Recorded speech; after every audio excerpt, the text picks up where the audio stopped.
예, 오늘은 이번 시간에는 식물 유기산의 기능에 대해서 말씀드리고자 합니다. 식물 유기산이 토양과 작물에 미치는 영향에 대해서 우리가 알아보고자 하는데요. 일반적으로 토양이나 식물에는 토양이나 사람도 산성이 좋지 않다고 했는데 유기산은 대부분 산성이죠. 왜 유기산이 좋을까? 유기물질로서 발효되는 거죠. 유기물질이 발효돼서 유기산이 생성이 되는데요. 특수한 특징을 가진 산성물질하고는 조금 차이가 있죠. 유기산은 토양에 처리됐을 때나 작물에 처리될 때 몇 가지 유의점이 있습니다. 토양에 들어가면 유기산은 토양 속에서 불용화되는, 그러니까 인산이라든지 칼슘이나 철은 잘 서로 결합돼서 불용화되어서 흡수하지 못하는데, 식물 유기산이 이제 킬레이트 처리가 됩니다. 중간에서 유기산에 의해서 킬레이터화돼서 식물이 흡수하기 용이한 형태로 변화시켜서요. 그러니까 그렇게 하면은 이제 작은 뿌리, 실뿌리를 생장을 촉진시킵니다. 유기산이 토양 속에 있는 또 유용한 미생물, 토양 속에 이제 유해한 미생물, 호기적균은 이제 방성균이나 이 효모적균은 호기적이고요. 또 토양 속에서 하는 유산균이라든지 바실러스균, 이런 균들의 생육을 촉진시키고, 그래서 토양에 이제 입단화를 시킵니다. 때알 구조로 만들어서 유기물의 발효를 촉진시킵니다. 그래서 토양 개량의 효과를 촉진시키는 것입니다. 유기산이 하는 것이죠. 유기산이 하는 겁니다.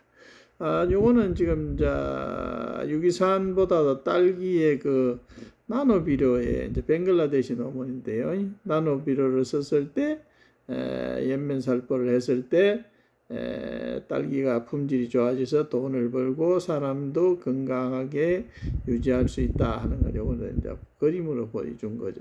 그런데 이제 작물의 유기산을 살포하면 어떤 작용이 되는가를 알아보겠습니다. 식물에 이제 유기산을 처리하면 첫째 이제 왁스층을 강화시킵니다. 왁스층은 쿠티쿨라층, 식물의 표피에 있는 쿠티쿨라층은 작물의 잎에서 쿠티쿨라층을 강화시켜서 반짝거리게 하고요. 잎이 반질반질하죠. 그것은 작물의 병으로부터 식물을 보호해 줍니다. 이 왁스층을 두껍게 해서 병충해에 강하게 해주는 거죠. 그리고 과도한 생육을 이제 조금 조절해 줍니다. 억제하기보다 질소가 많은 경우 이제 웃자람이 심해지고 있는데, 이게 유기산을 처리함으로써 질소 흡수를 조금 억제시켜서 다른 비료가 하고 같이 흡수할 수 있도록 도와주는 것이죠. 그리고 세 번째는 병해충으로부터 억제하는 작용을 해서 병균들이 생육이 이제 어렵게 이제 pH를 조금 낮게 해주면 기피 효과, 해충의 기피 효과를 줍니다. 그러니까 병의 예방도 되고요. 그래서 이제 이 미생물에 의한 토양 미생물에 의해서 토양의 생화학적 성질, 거기 유기산이 이제 생화학 성질을 토양 물리학적 성질을 결정하기 때문에 생화학적 성질과 물리학적 성질을 미생물이 하는데, 이건 이제 비옥도와 생산성의 중요한 지표가 됩니다. 그게 이제 유기산입니다. 유기산. 미생물들에 의한 유기산에 의해서 토양의 이제 물리성을 개량한다. 생화학적 성질과 물리성을 개량한다. 이런 이제 논문이 있고요. 그 다음에 이제 식물은 토양의 물리적 및 화학적 특성을 변경하고 그 식물이 식물과 근권 미생물 간의 상호작용을 매개하는 광범위한 화합물의 근권으로서 뿌리 삼출물에 의해서 주변 환경을 수정할 수 있습니다. 이건 다시 말하면 뿌리에서 내놓는 그 근산, 유기산에 의해서 근권의 토양의 물리적 성질과 화학적 성질이 변화한다는 얘기입니다. 그래서 식물이 그 건강할 때는 유기산을 많이 내놓는데 식물 유기산을 그래서 미생물들하고 서로 상호 교류가 되는 거죠. 공생관계를 잘 유지가 되는데 유기산을 좋은 유기산을 뿌리에서 삼출물을 내놓지 않으면은 잘 지내던 미생물이 뿌리를 공격하고 잎을 공격하는 그것이 이제 병원균입니다. 병원균. 그래서 유기산의 공급이 굉장히 중요하다는 얘기입니다. 중요한 역할을 한다. 인위적으로 유기산을 가끔씩 처리해 주는 것이 중요한 역할을 한다. 그래서 뿌리 삼출물 그러니까 식물의 뿌리 삼출물은 이제 예를 들어서 맛있는 식사죠. 미생물들의 식사입니다. 그것은 이제 삼출물을 보면 이제 아미노산은 이제 질소로 해서 단백질을 분해한 아미노산이 나오고요. 또 유기산을 OA라고 합니다. 오르가닉 액시드 하는 게 유기산은 주로 이제 그 칼복실산에 의해서 대부분 칼복실산이 이제 담당합니다. RCOOH라는 가장 간단한 유기산 보류인데요. 그것이 다양한 유기산이 됩니다. 그러니까 이제 TCA 사이클, 복잡하게 말하면 TCA 사이클인데 구연산 사이클이죠. 구연산, 숙신산, 말산을 사계산이라고 하고요. 숙신산은 호박산이라고 합니다. 이런 유기산들에 의해서 생성이 되고요. 당이나 페놀 화합물은 예를 들어서 폴리페놀 하면은 우리가 이제 안토시아닌 같은 거 이런 걸 말하죠. 기타 2차 대산물과 같은 저분자 화합물과 다당류 및 단백질 등 고분자 화합물들이 이제 뿌리 삼출물에서 주로 이제 분해되고 흡수됩니다. 또한 많은 저분자 화합물들은 특히 근권에서 생태계 생산성을 조절하는 기능적 중요성을 나타내는 것으로 가정되었습니다. 그러니까 저분자 화합물이 뿌리 근권에서 식물의 생육이나 식물의 발달에 굉장히 중요한 역할을 한다는 얘기죠. 저분자 화합물들이 구체적으로 말하면 저분자 함량은 주로 이제 카르복실산이라고 해요. 카르복실산. 이 카르복신산이 대부분 카르복신산에 의해서 근권에서 중요한 역할을 한다 하는 얘기입니다. 그 유기산의 구조가 카르복신산이 가장 기본적입니다. 다양한 유기산이 있지만 그 중에서도 카르복신산을 우리가 잘 이해하면 앞으로 많이 다루는 문제니까 여러분들이 유념해 주시고요. 그리고 공생교 스프레어 하는 공생균이 존재하는데 그 가장 유기산은 우리가 이제 젖산도 칼복실기거든요. 젖산 유산이라 그러고 젖산 그 다음에 이제 옥살산 또 구연산 이런 것들이 칼복실산입니다. 결과는 탄소와 에너지원입니다. 이들을 이용하는 토양 미생물들은 이런 이런 것들을 유기산을 에너지원으로 주로 쓰입니다.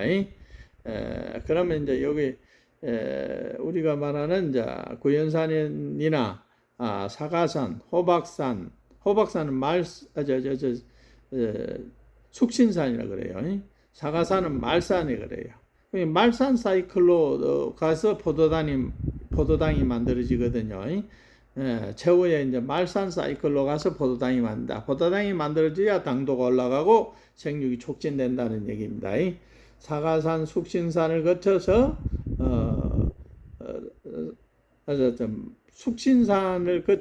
숙신산이 호박산입니다. 호박산을 거쳐서 그 다음에 이제 말산은 사가산인데요. 이렇게 해서 이제 그 사이클이 이루어지는 것이죠. 그래서 앞으로는 이제 그런 부분을 세세하게 이제 여러분들하고 이제 나눠서 이야기를 드리겠습니다. 그래서 이런 것들이 이제 있는데 논문을 보면요. 토마토하고 고추의 이제 유기산 처리에 대해서 최근에 이제 논문입니다. 원래 논문에 일본 논문인데 유기산을 처리해서 토마토와 고추를 재배해 보니까 유기산하고 처리했을 때는 연면살포를 했을 때 영양 부족을 신속하게 해결해 줄 수 있더라. 그 다음에 농약과 혼용하여 살포할 수 있더라.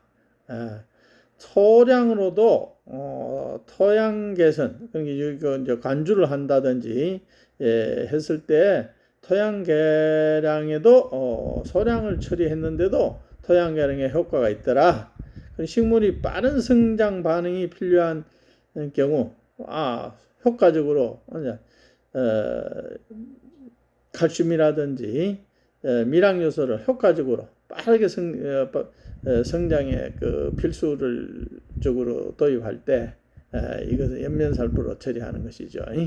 그러고 이제 예를 들어서 칼륨이나 인을 고정시킬 때, 흡수를 촉진시킬 때, 칼슘도 마찬가지죠.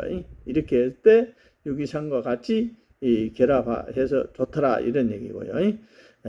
뿌리 썩은병 등 건조 등과 같은 생물적 및 비생물학적 생물적 조건에 영향을 미치더라 하는 얘기입니다. 표토의 식물의 영양분을 흡수할 수분이 충분히 하지 않을 경우 그럴 때도 수분이 적을 때도 양분을 줘서 흡수를 촉진시킬 수 있더라 하는 얘기고요. 더 작고 더 효율적인 양의 비료를 사용할 수 있다. 그러니까 적은 양으로서 효율적 극대를 이룰 수 있다는 얘기입니다. 그러니까 효율성과 수율 요인을 향상시킨다. 그러니까 연면살포의 효과가 있더라 하는 얘기입니다. 연면살포로서 효과가 있더라. 토마토하고 유기산을 쓰니까 미량 요소뿐만 아니고 칼슘, 칼륨, 인내 흡수를 촉진시킬 수 있는 효과가 있더라 하는 논문입니다. 그래서 토양에서의 비료 사용은 주로 토양 시험에 의해서 결정되는데 반면 연면살포는 우리가 육안으로 관찰해서 연면의 정상을 보면 우리가 어떻게 처리할 수 있는 처방을 할 수 있다는 얘기죠. 결핍증이 뭐가 그렇다. 철결핍증은 쉽게 여러분 앓고 항화 현상이 나오고요. 그 다음에 이제 마그네슘 엽록소 결핍증이라든지 칼슘의 결핍증이라든지 다양한 미량요소 결핍증을 여러분들이 육안으로 식인해서 처리할 수 있다는 얘기죠. 효과적인 연면 시비를 위해서는 영양 결핍에 대한 정확한 진단이 필요할 것입니다. 특히 원예 작물에서 연면살포는 작물의 생산의 중요한 측면으로 널리 사용되고 있습니다. 그리고 연면살포는 식물의 2차 영양분, 칼슘, 마그네슘 및 황과 미량요소, 아연, 망간, 철, 구리, 붕소, 몰리브덴들을 제공하는데 탁월한 방법이 이미 입증되었습니다 하는 연면살포 효과가 있다는 얘기죠.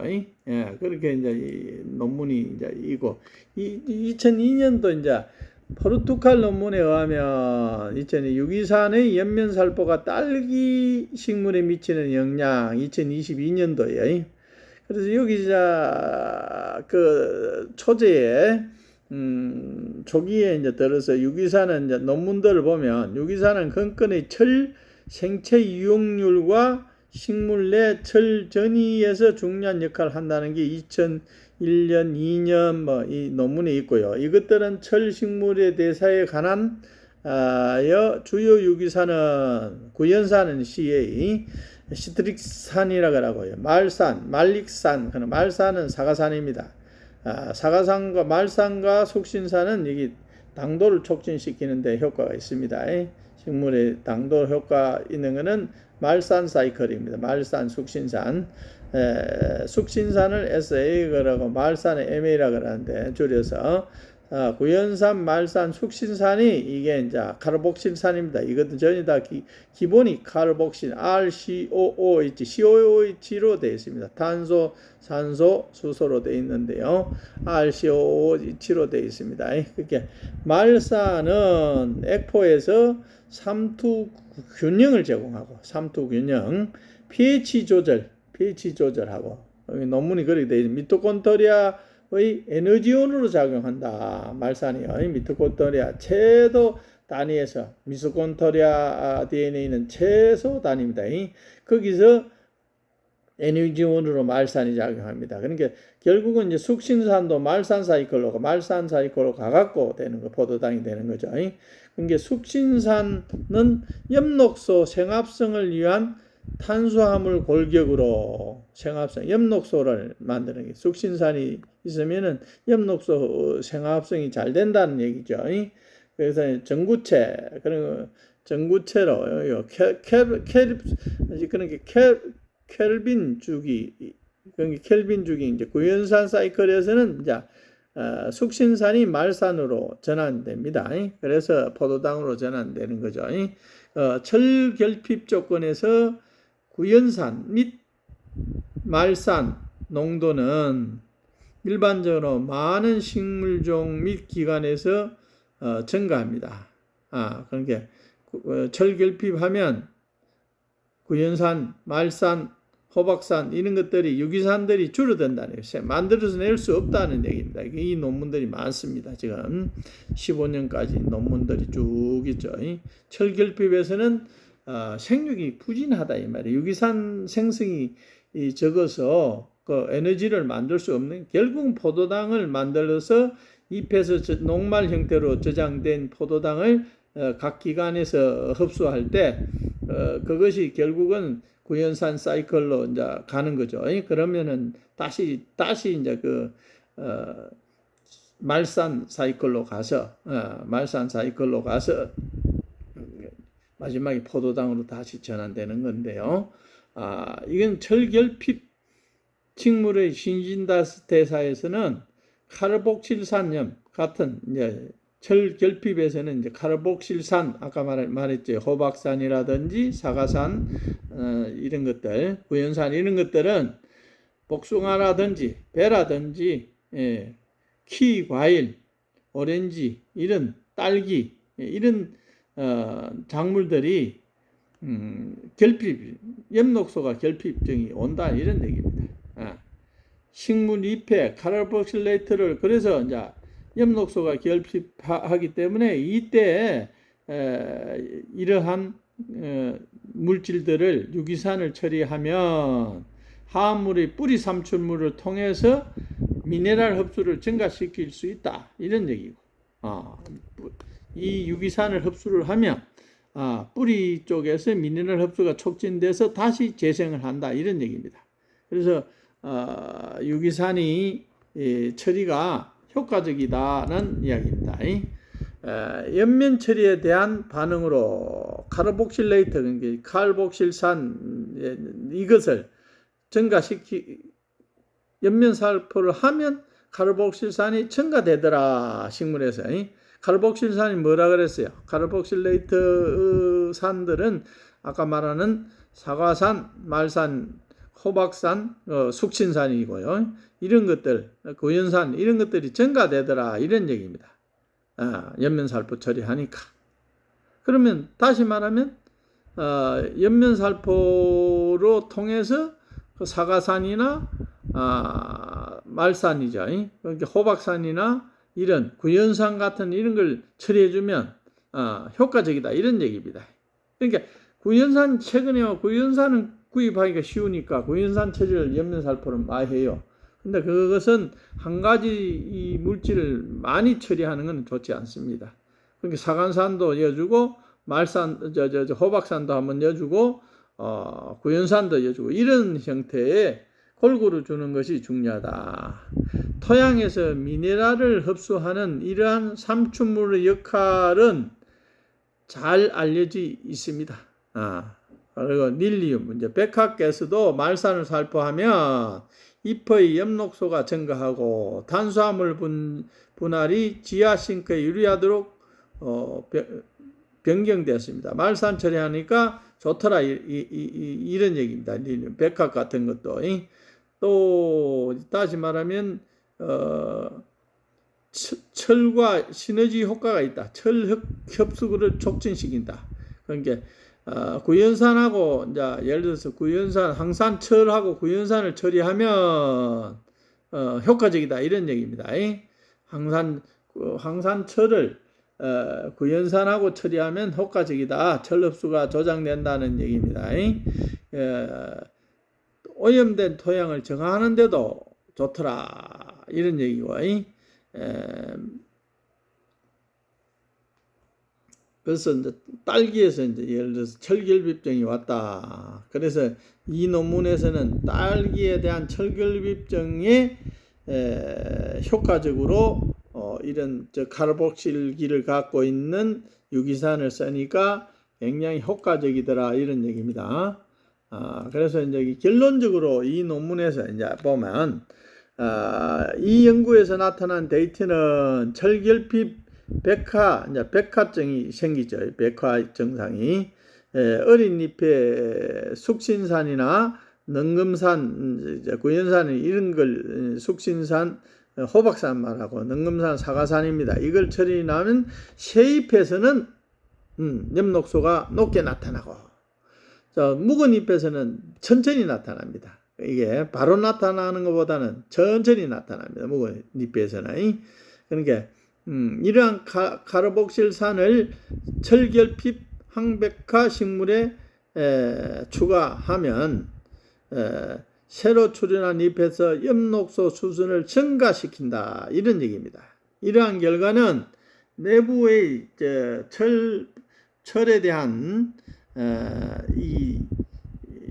그 요인이 있습니다. 그 내인성 금속 착화제의 중요성을 나타낸다. 이거는 이제 철을 흡수하는데 방해되는 그 물질이 유도체가 칼로일킨산과 디갈로일킨산, 킨산이다 이런 얘기입니다.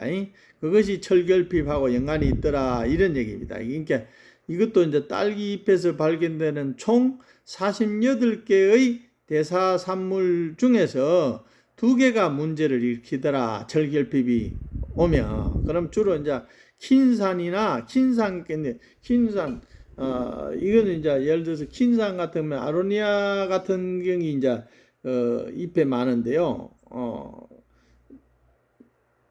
이것은 이제 자외선 흡수하는데 굉장히 큰 역할을 합니다. 그러니까 킨산이 이 철결핍과 연관이 있더라 이런 얘기입니다. 그래서 철결핍이 스트레스로 온다 이런 얘기입니다.